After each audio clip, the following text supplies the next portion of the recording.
of the electors in one of the German states. The reaction to that has been massive alarm. Mainstream politicians, Jewish leaders, the party. Oh, it's a great party. I recommend it.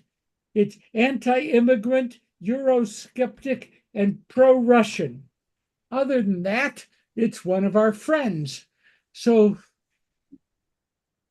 we don't know what's going on with Germany, but I can tell you this happened in one of the states, and in another state, the far-right party came in second. So I'm not saying it's a trend. I'm saying, can I believe this? We got to watch Germany. We got to watch Germany. Next. You know, there have been vigils for hostages throughout this week. Any of you participate in any of the vigils? There have been vigils almost every day, often in person, often on Zoom.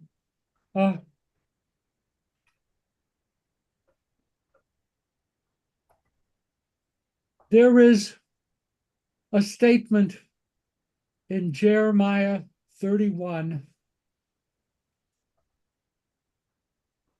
Rachel mevaka al baneha, me'ana lehinachem al baneha ki einenu.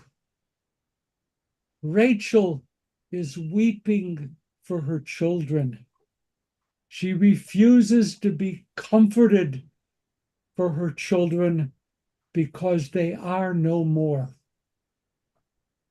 The Rachel I'm referring to, of course, was Hirsch Goldberg Pollen's mother, Rachel. She gave a eulogy, which, if you can pick up on YouTube. I don't know where people like this get the words and the strength. She apologized for having let her son down. She said, "How did I ever merit such a son?" Can you imagine at that funeral? How did I ever merit such a son? She said to him, "You will be forever my beautiful boy. Oh, sweet boy, go now on your journey. I hope it's as good as the trips you dreamed about. Because finally, my sweet, sweet boy, finally, finally, finally, finally, you are free."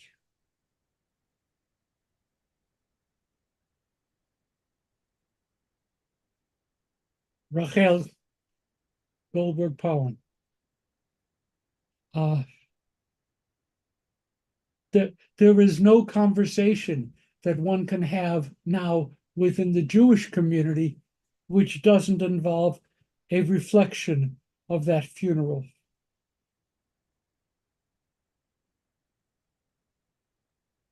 There was a huge labor strike in Israel, a national strike, which the labor court cut short because it declared the strike in memory of Hirsch political.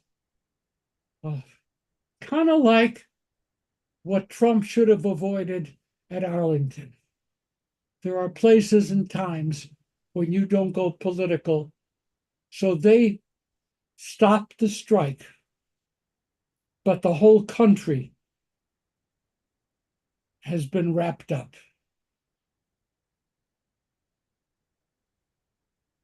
The court's president said, "The strike is political. There is no connection between the killing of the abductees and the economy." So that was her decision.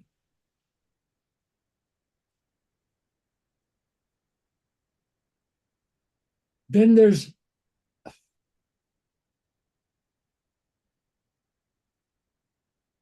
do you remember The World According to Garp? Do you remember that book? World According to Garp. Jonathan, do you remember the undertoad? The undertoad that the kid mistook undertow for a toad living somewhere. It's one of the conceits of the book. Very funny. The undertoad.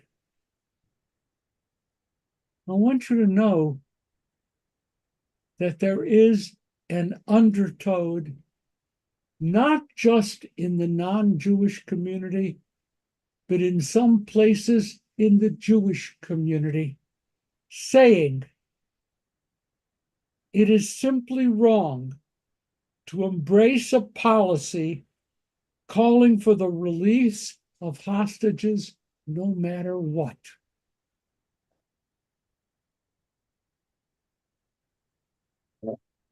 Most of the people in the streets of Tel Aviv and Jerusalem, Columbus Circle, New York, most of the people are saying, enough, enough, sign an agreement, get the remaining 30 or so living hostages home. And I want you to know there is an undertow of people saying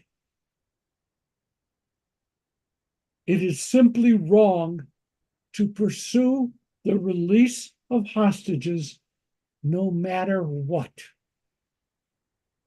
I will pause now. I'd love to hear your response to that. I have to tell you, I heard that yesterday. I was on a Zoom with a Jewish psychiatrist. Oops. And I helped raise this Jewish psychiatrist since he was about 16. And we've known each other forever. And he said to me, Rabbi, no, he calls me Stan now. There is too much going on in the world, too many pressures on Israel for Israel to sign any agreement which throws away the baby in the bath and paves the way for the rebirth of Hamas. I'm going to pause, as I said. Howard. I can't hear you, Howard. I'm sorry. Sorry about that. Okay. I wanted to come to this meeting specifically because I am completely flummoxed by all that. I wanted to hear everyone says, you can't, nothing is more important than releasing the hostages. And apparently 300,000 people in Israel whose lives are at stake believe that you have to do anything to release the hostages. And I just don't see how that even makes any sense. I know that it's a tradition in Judaism, ancient Judaism, that the redeeming of hostages is more important than anything. But in today's world, or in anything like today's world, it just doesn't make sense to put at risk thousands of soldiers, thousands of civilians, the whole future of Israel in order because somebody's taken some hostages. The thing that was very evil is that the hostages were taken, but you can't. I don't understand how you would even think that you should do anything to release the hostages. Thank you, Howard. Thank you for your honesty. Steve. Well, I actually have like three things. One, as to the hostages, I think you need to get them back, but you have to be careful because they were illegally taken, and the amount you give up for them is counterproductive. Number two, I'm somewhat concerned at the growing belief that you can't defeat Hamas.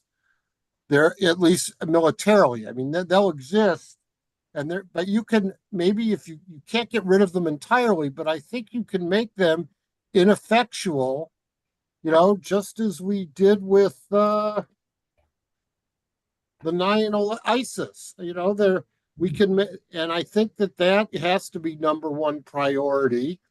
And my third question is, what do you think of David Friedman's new book, where he asserts Israel's only future is a one-state solution? Former ambassador. I haven't read David Friedman's book. That statement shocks me because David Friedman was pro-Bibi. Yep, it came out yesterday. He I said haven't read it. one Sorry. state solution is the only way forward for Israel. Oh my God. Okay. I'd like more comments since I am wallowing in despair here.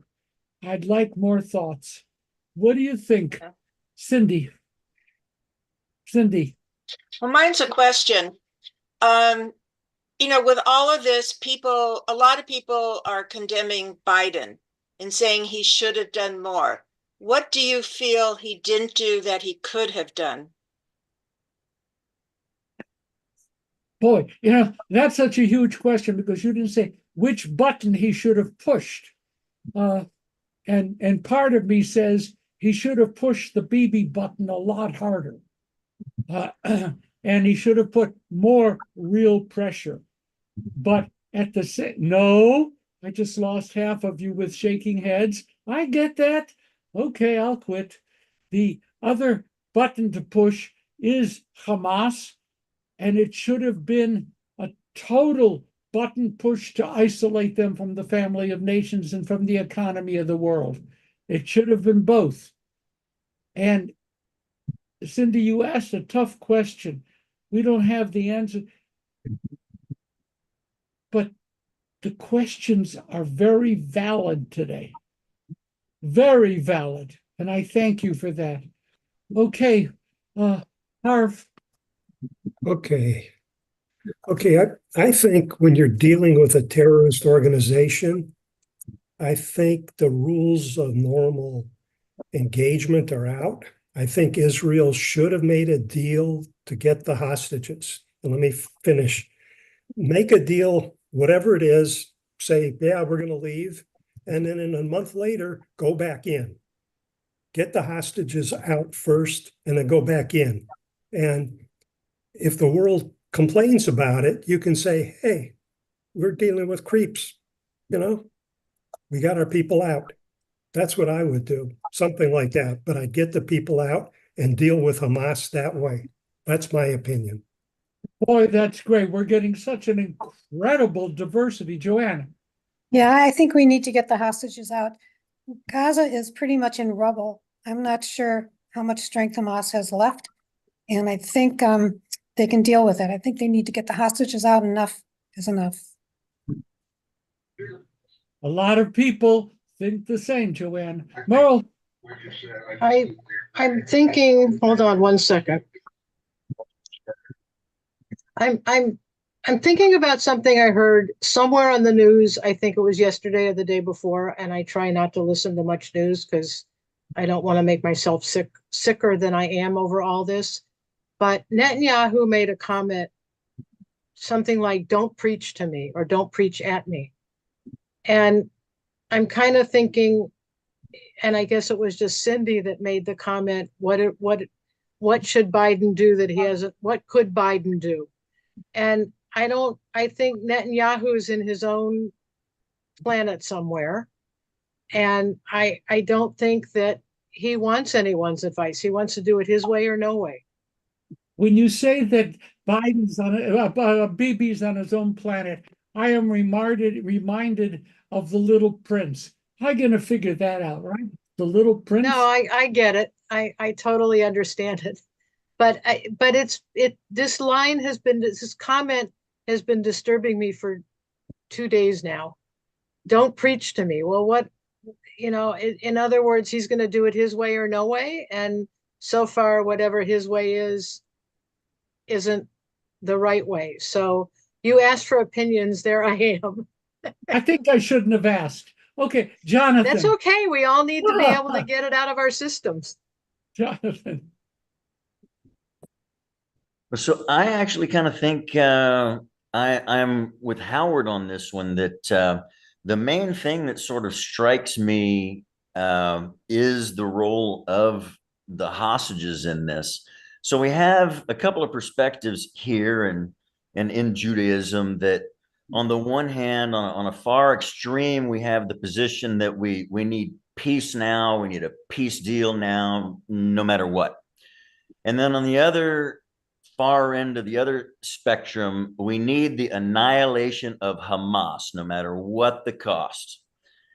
And you know, a lot of us fall somewhere on that spectrum in between on what we support, what our priorities are. And but really kind of one of the shocking things is the place of the hostages, that I was kind of shocked early on with the militancy of so many of the Israeli people on the right in general, but for quite a number of them, on the intensity of the support for the conflict against Hamas and Bibi's widespread support. But then they find 6 hostages had been killed, and now there's just massive protests for a peace deal today. For me, it's not really so much about the commitment to the one or the other, as it is really just sort of perplexing that these grand ideas of complete peace, or these grand ideas of complete victory, which I guess is a way of achieving peace, for better or for worse, is that it's sort of centered on just these hostages. And what should happen if if the last person gets released, or we find that the last hostage has been killed, and really neither objective has been accomplished, that we haven't got a peace deal, Hamas is still there, the terrorists are going on, the violence is still being committed, but hostages aren't an issue anymore because they've all been released, or they've all been killed, or something like that. That's really what kind of perplexed me. So I really kind of picked up on what Howard was saying, is, you know, is it really all about the hostages, or is it, you know, is something else going on here, I guess? So I'm a little confused. That's kind of my comments. I don't really have anything to preach, but yeah, what's going on with the hostage thing really kind of confuses me, I guess. Jonathan, one of the key questions is always in these things, what's going on behind the scenes that we don't know about? And that's not a wrong thing. Governments have to operate in secrecy and whatever they have to do. Yes, but what's going on with the hostages and why is it headed in this direction? I don't know.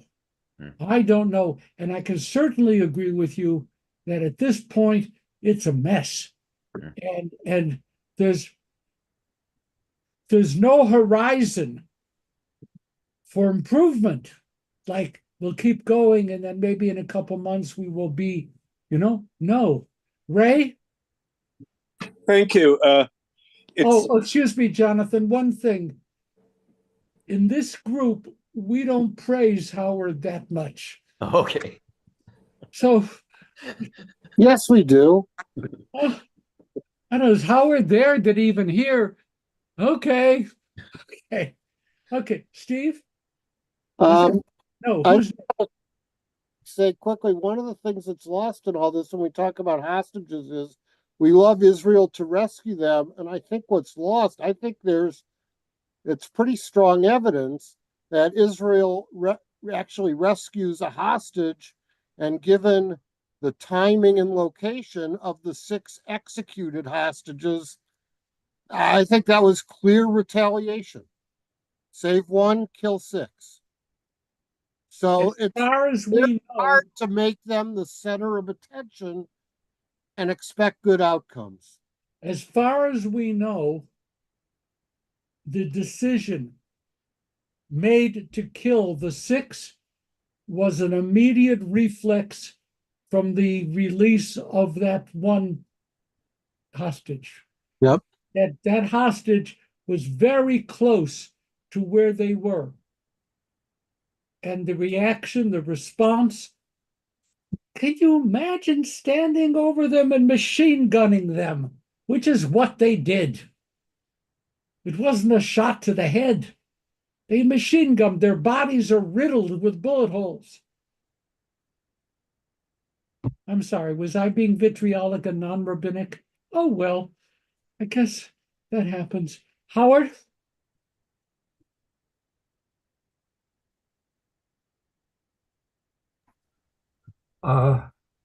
So I don't know. It sounds like we've heard a lot of people talk. I asked a question. The only answer I got was one person said that yes, they think the hostages should be released, but I haven't heard any explanation of how it is or could possibly be that it's more important to rescue the hostages than to do what's right for the state of Israel in the long run in terms of saving the country and saving lives. That is correct. You raised the question, it should be I addressed. answered it. I said I agree that it isn't. And therefore, based on that, I conclude that there is no reason. It's just people feel that way because Bibi is a dirty Trump supporter or something like that. I don't know what.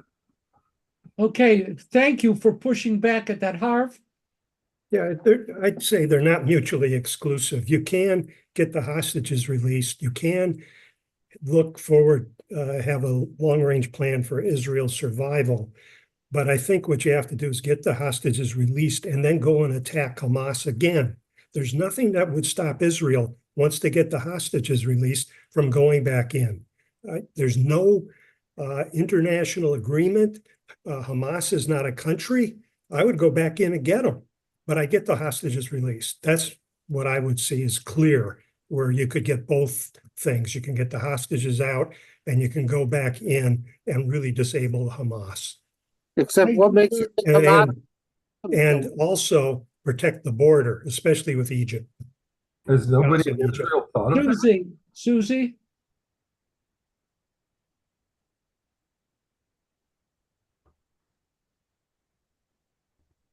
I can't hear you.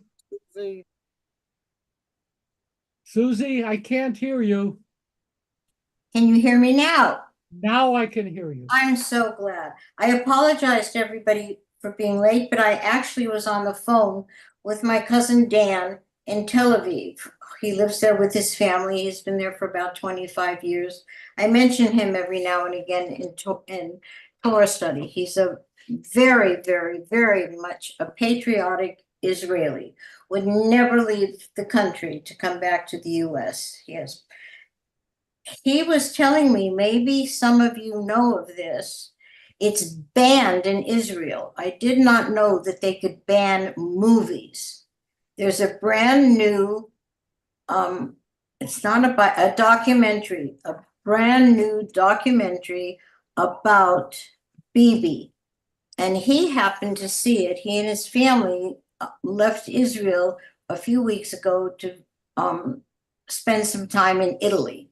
And he saw the movie, the documentary in Italy, and said that it's banned in Israel. He told me it was the most delving into the psyche of Netanyahu's thinking and how evil he is. And it was just mind-boggling what he shared with me. And I wondered if any of you have heard of a documentary that is just coming out about Netanyahu. Let me respond this way, Susie. First of all, as a word of caution, so that we don't become the spreaders of something which isn't totally true. Okay? So since I know of nothing regarding that documentary, I am not going to comment on it. But I can comment, first of all, other than to say, let's be careful about spreading a story which may only be a story. We will then be complicit in the problem. In another couple of days, I mean, we'll know. But Susie, it was revealed today by people who are inside Bibi's world that there was a deal to release these 6, and Bibi refused it. That is a fact. Okay? In a sense, I don't know, makes him a murderer, complicit, I don't know, choose. But if that story continues to hold, and the story has been all over the networks, But you have to know all the other terms. I'm sorry? But it wasn't an agreement. Hey, here's an agreement, we'll give them back. You have to look at what they were demanding in response. You don't agree to anything. Steve, true.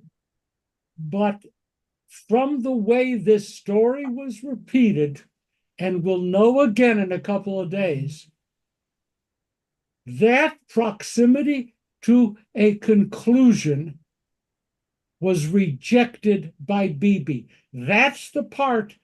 I didn't say it continued and they raised questions and they want to negotiate. It was rejected. And I want to know what's true. I don't know. This is all breaking today. But it stinks. Well, what were the rest of the terms? What did Israel have to give up? You're asking when I already said we don't know. So those are interesting questions. The action without that knowledge. Fine. We don't know. The answer still stands. We don't know. And it's going to be a matter of when we find out what was the deal. But there apparently was a deal. What if it's a deal that Bibi has to convert to Islam and move to Mecca? Fine. He rejected it.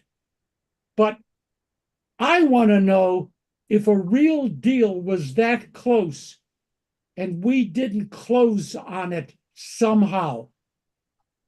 Because every deal can be sealed somehow. Okay, Howard. Yeah, that's another thing that I am completely flummoxed about reading the news. The Biden administration and spokespeople say that we're so close to a deal, but that can't be true, because the fundamental issue is the Hamas want to have a deal where Hamas survives and lives to fight another day, and Israel wants to have a deal where Hamas is done with. So there couldn't possibly be a deal that's close to agreement. Now, if maybe Bibi is known not to always tell the truth, maybe he told Biden that he agreed to his terms to make Biden happy, and then the next day I read went out and spoke in Hebrew and said, we're not gonna sacrifice Israel. We're gonna destroy Hamas. So I can't understand how someone can say, well, Bibi agreed to a deal and then he vetoed it. How could he have agreed to a deal that was anything that Hamas would have agreed to? All I can say, I'm not a world-class negotiator, but that's precisely what negotiation is about. This is my extreme demand. This is your extreme demand. And let's go to King Solomon to cut the baby in half. That's what negotiation is. It's not among people who basically agree with each other. It's between people who fundamentally, horrifically disagree with each other. I mean, if the Allies had a negotiation with the Nazis to have an immediate ceasefire and an end to the war in 1944, what would the deal have been? I mean, the Allies were not interested in a negotiated deal with the Nazis. They wanted to destroy them. And I think that that's what Israel wants to do, or at least the right wing in Israel, the center, and the majority of the population. We really don't know. And I am interested if there's anybody else here who believes no matter what, Israel should strike a deal. I'd like to know if any of us feel that way, because a lot of people do. A lot of people do. Any of us? Well, it depends on the deal. Yeah, of course. Yes. Yes. If it was a good deal, I would be in favor of it. So would I. The no matter what cuts out that question. A deal, no matter what. Let's get them home. Is there anybody here who would say, yeah, that's what I feel? That's what I feel. Ray and Aditi, you haven't responded. I know you're on high. How are you? Herb and Sylvia, I almost would have expected, one of you to raise your hand and say yes in favor of any deal. Let's get them home. And no, and I'm wrong. Tell me about why I'm wrong, Herb. Tell me. I can handle it.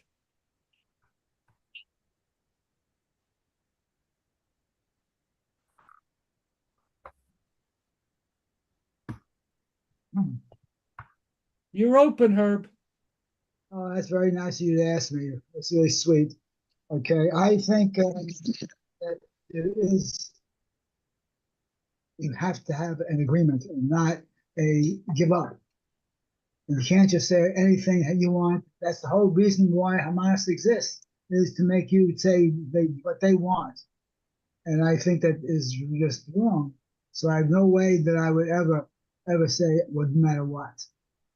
I think that 6 hostages or 100 hostages are fewer people than the whole state of Israel. So I think that unfortunately it's their bad luck, and I wish I had better luck. So I would not have like that in your mind.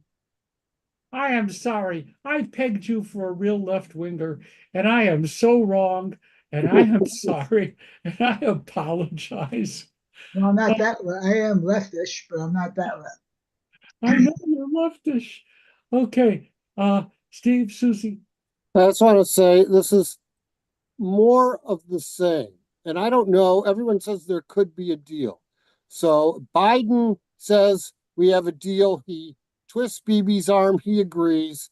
They go to Hamas and say, okay. And Hamas says, oh, okay, but we have one more condition. It happens a second time. Okay, but then you can never go after Sinwar. You can't arrest him. You can't kill him. There's never an end. And I don't actually believe there was a deal that was a real deal. I'm not sure and I'm not sure this was one of the problems with the Obama foreign policy. Some people that you cannot negotiate with. When someone says everything or no deal, they exist. It may not be in their best interest, but that's how they define it. And that's what Hitler did in Europe. And that's what Hamas is doing now. If you give us Israel, you can have all the hostages and whatever you want, and we have our one state. Short of that, I'm not sure you ever have a real deal with them. Okay, we're going to wrap this up. Susie, a point, question? Well, I'm just talking from my heart. If the parents were on this Zoom of any of the hostages, what do you think they would say? I mean, it's horrible. It's gut-wrenching. You're so right. You're so right. And that's why they have ethical dilemmas. And this surely is one of them, and a geopolitical dilemma.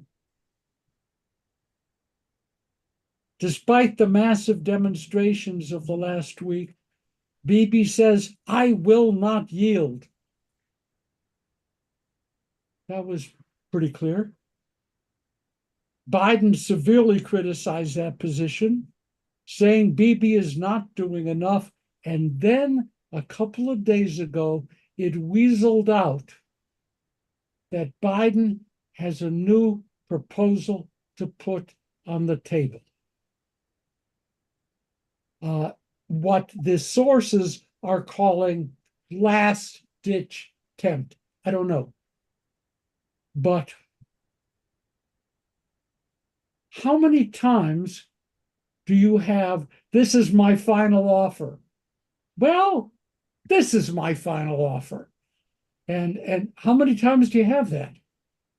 So Biden, who had made a final offer, now has a final offer. Different. And I don't know what it is. It makes me tremble. By the way, do you know about the Philadelphia corridor? I don't know why it's called Philadelphia. I really don't. Yeah, I thought it was Philadelphia. No, it's not Philadelphia. It's Philadelphia. Okay. The Philadelphia corridor is a corridor of, now I don't have the facts here, so let me lie. About 4 or 5 miles border Israel, Egypt, something like that, approximately. And Israel has said dogmatically and clearly, if there's any peace deal that requires us to give up the Philadelphia corridor, we won't sign. That's over.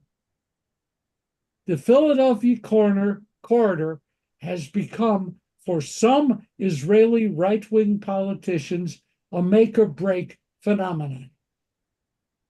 Military experts admit that the Philadelphia corridor was the means by which Hamas imported from Egypt massive amounts of armaments. Massive. Okay? Not a truck, massive amounts of armament. And Israel is saying we have to seal that option. And Hamas is saying we will never agree to something like that between ourselves and Egypt.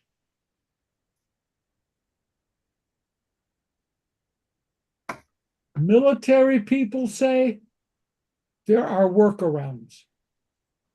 With all the technology we have, and if we focus on the Philadelphia corridor in terms of smuggling and do a lot more work on the tunnels, we don't have to make the corridor a breaking point. But as of this day, it is a breaking point. Another one of those things which were not on the table when the negotiations started, but have now made their way to the table. And that's a difficult thing. I have this. The last question is again an opinion question. Will the murder of the hostages affect the current peace conversation or ceasefire negotiations going on at this time? Is the killing of the city a deal breaker and we can't go forward with any negotiation? Or do you think it'll be swallowed up and whatever conversations go on will continue?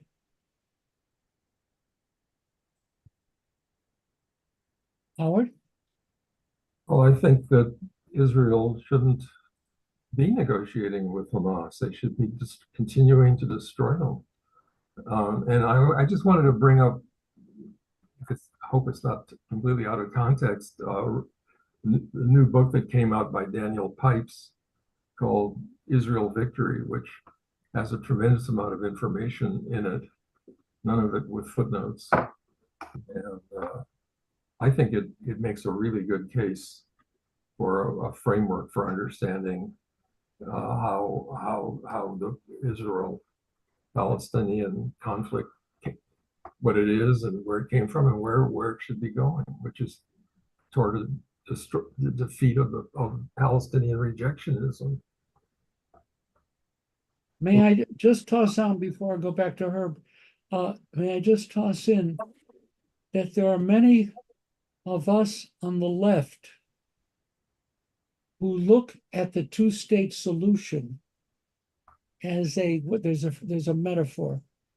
It's a trap. It's a trap. You open it, you do it, and then you have a two-state solution, and then you have the dismemberment of Israel. So not everyone on the left thinks that the two-state solution is the solution, which leaves us with what then? Herb, Sylvia.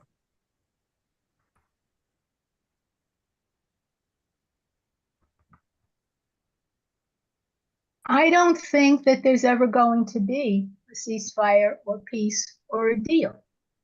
I think that whatever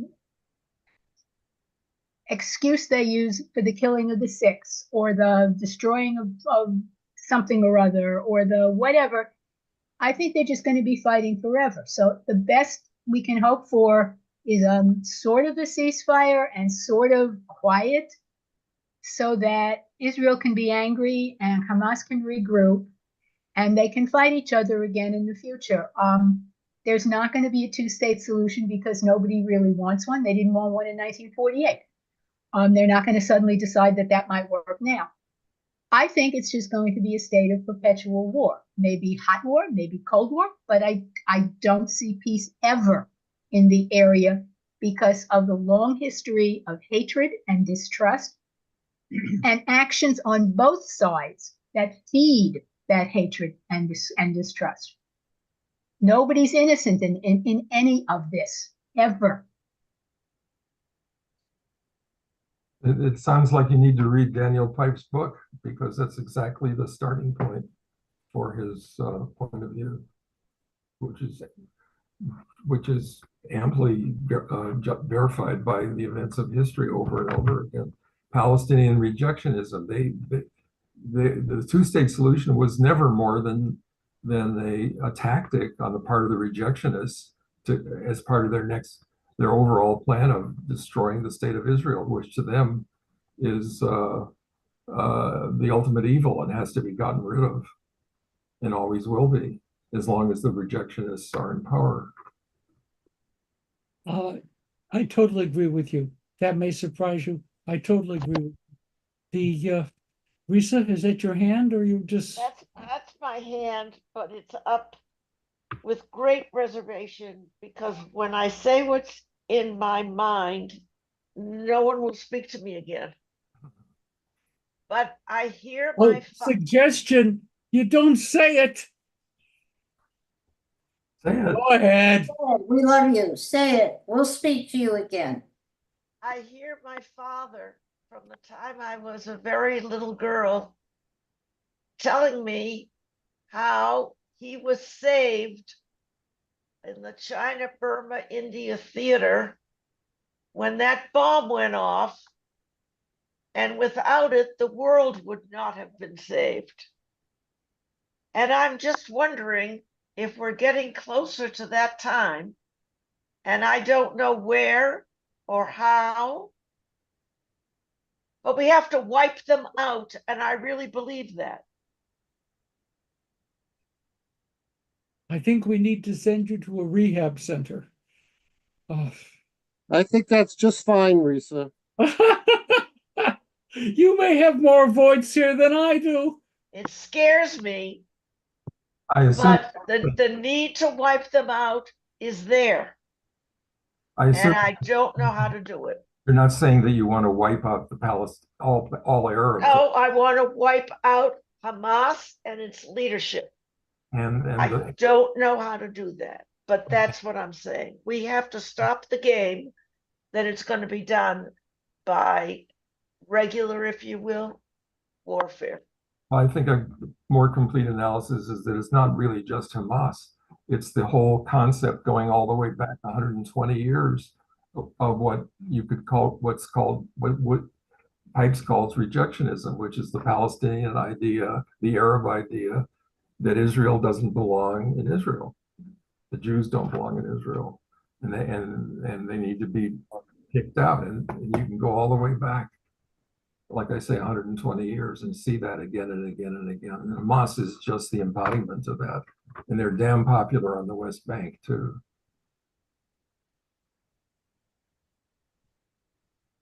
And as we leave this topic, there's more. As we leave this topic, I want to make certain that everyone feels that his or her position has been heard. This has been the most complete conversation we've ever had. Does everyone agree personally that their voice has been heard in the conversation? Ray Kosarin. Thank you. There is one point that I feel that I do wish to share, and I think it belongs somewhere on the table. It's not a solution, and I am not qualified to have almost any kind of opinion on this topic, but my conscience nonetheless is mindful of when we talk about solutions for all time. And actually, thank you, Risa, for your candor. And following World War II, it is a valid question to ask. I do not agree or disagree that it's valid. So I just want to reinforce that it's an entirely valid thing to contemplate and to share. That's important.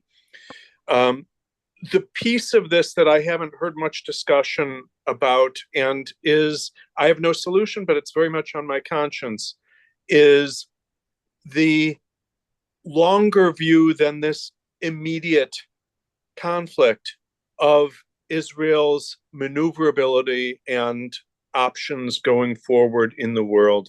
If we imagine that this is the very last opportunity that Hamas or Israel's enemies generally will give Israel to demonstrate that they're not going to take it, sadly, this is not the last opportunity. I think we can be pretty sure. There's going to be other attacks, other crises, and tests of Israel's mettle and resolve. So this is not Israel's only chance to demonstrate that they've got a backbone and they've got principles. We are in a terrible predicament that the world has substantially turned against Israel in ways both unfair and some of them at least fair to ask. And if Israel presents to the world right, wrong, or more likely a mix, as pretending that this is about the hostages, but then refusing to budge if the deal is not just so, then that could do Israel greater, longer term, lasting damage in the world of diplomacy. And I don't think that that either is a solution for Israel. And I don't think the world will stand by if Israel only digs in its heels and say a red line has been crossed, and right or wrong, legitimate or not, strains the credibility of a world. I think Israel has a diplomatic problem. Netanyahu is certainly exacerbating it. I have no solution, but my conscience asked me to remember how the world will be able to engage with us going forward.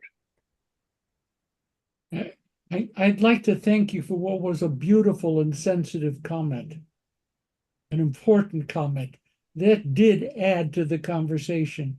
So I'm going to ask one more time, does anyone feel that his or her position has not been properly represented, or that they have been unfairly criticized, or anything? Let's deal with it. And then we're going to move on. Counting backward from 5. Up, didn't make it. Okay, Diane. I have a quick thought. I heard, maybe incorrectly, that the economy in Israel is faltering. if the economy gets bad, how will that affect the evaluation of whether they have to continue this war? They said that most of the men are now fighting, so women are home alone, and there's a lot of other issues, but the bottom line is the economy is faltering. Okay, with regard to your last comment, there are an awful lot of women in the Israeli army, and they're not home, they're on the front lines. But they're not generating an income for the country. I don't know. There are plenty of, several of the billionaires in Israel are women. It's not, the issue is not women, it's the economy. Yeah, the economy is faltering. And that, of course, is a slow leak in the balloon. So Right. it's kind of like, can you reach a solution before you run out of air? And yes, I agree with you. Thank you. We're doing great today. Anyone else? Howard? You know, I think I really didn't get a chance to articulate a complete position, and the part that I never got to was the other side of Palestinian rejectionism, which is the Israeli, traditional Israeli, Ashkenazi leftist approach of accommodation, or as has been discussed here, negotiation. The constant idea that, well, we'll just keep things quiet. We'll give them things. We'll give them the greenhouses. We'll have a treaty with them. We'll have an agreement. We'll mow the lawn. All these things, accommodation. We'll create a new resort on the Mediterranean in Gaza. We'll have a casino in Jericho. That is the other side of Palestinian rejectionism, and those are both. Palestinian rejection is a real thing. They're both real things. And the Jews have to stop with accommodationism. You don't accommodate yourself with people that execute hostages. By the way, we should all pick up that reflection that when Ariel Sharon ordered the evacuation of the Sinai, right? In a deal. When I was in Israel, the guy that was showing me around, who was very liberal, said, and also was a wounded war veteran, said, well, now we hope now we're going to give the Palestinians an opportunity to make peace with us. The point I'm making is that many Israelis who had farms, vineyards, productive industry, if you will, agricultural industry in the Gaza Strip, shut down and moved.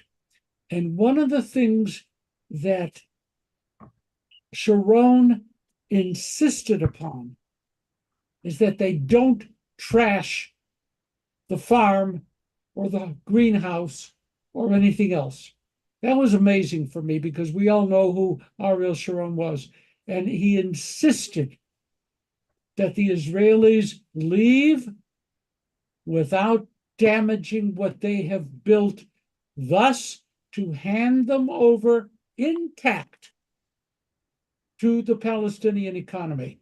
Who then trashed them, of course, as you know. Who then trashed them totally, destroyed them. We don't want anything that those people left. And they destroyed the hothouses, and they destroyed the farms and the distribution centers. They did that. So that was the reference that Howard was making, and it's a good one. It's a very good one.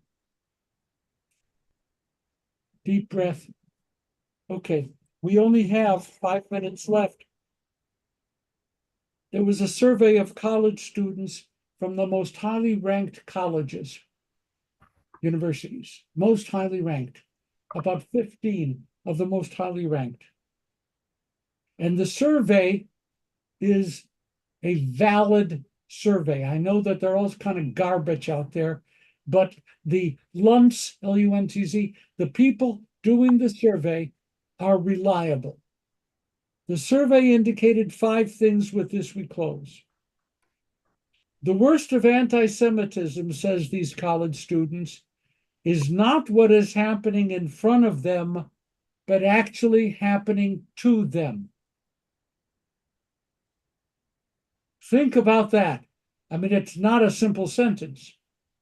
The worst of the anti-Semitism is not what the students see, but what they experience. Number two, standing up to anti-Semitism on these college campuses puts them in physical jeopardy. Now, these are from Ivies and the most selective universities. And that standing up to anti-Semitism on those campuses puts the student in jeopardy. A Columbia student admitted on the questionnaire, "I'm afraid that I'm going to be stabbed or shot every day I'm out there with a flag."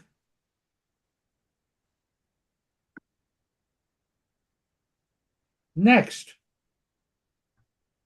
the students believe in the survey university administrations are too indecisive and professors are too hostile.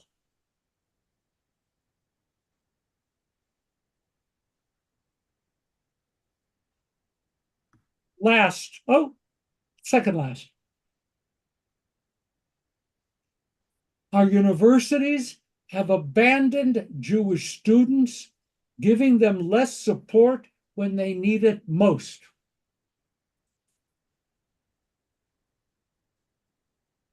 Last, I smile at this. Students want to hear two things from their rabbis during the high holy days. Any rabbis listening? I don't have to write sermons, so I don't have to listen. But students want to hear two things. They want to hear hope and they want to hear pride. The hostility on campus will get worse, yet despite everything, these students are positive about the future and say, across the board, it is their Jewish pride that helps them persevere. Quite a statement. Quite a statement. Wow. They see their struggle as a familiar chapter in the history of the Jewish people, just another event, and we go on.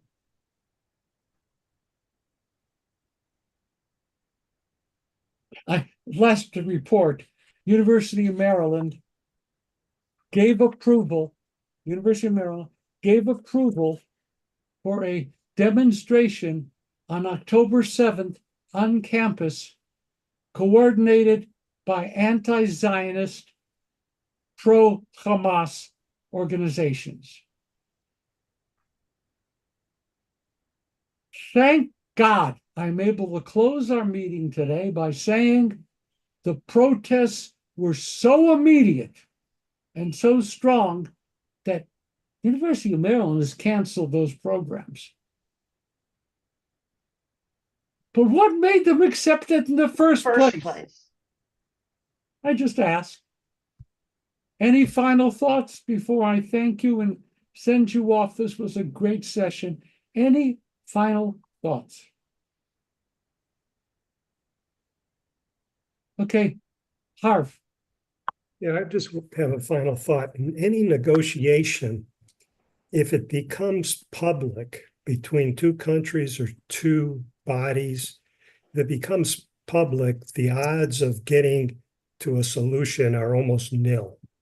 I just want to throw that out there and see if anybody else has anything to say about No, that. I think that's just correct. That's just simply a standalone correct. Have a great week. Thank you. I learned a lot. I hope you did too. Have a great week. Thank you. Thanks. Thank you. You're very welcome. Thank you, thank you, thank you, thank you. Yes. Have a good afternoon, Rabbi. Thanks, Susie.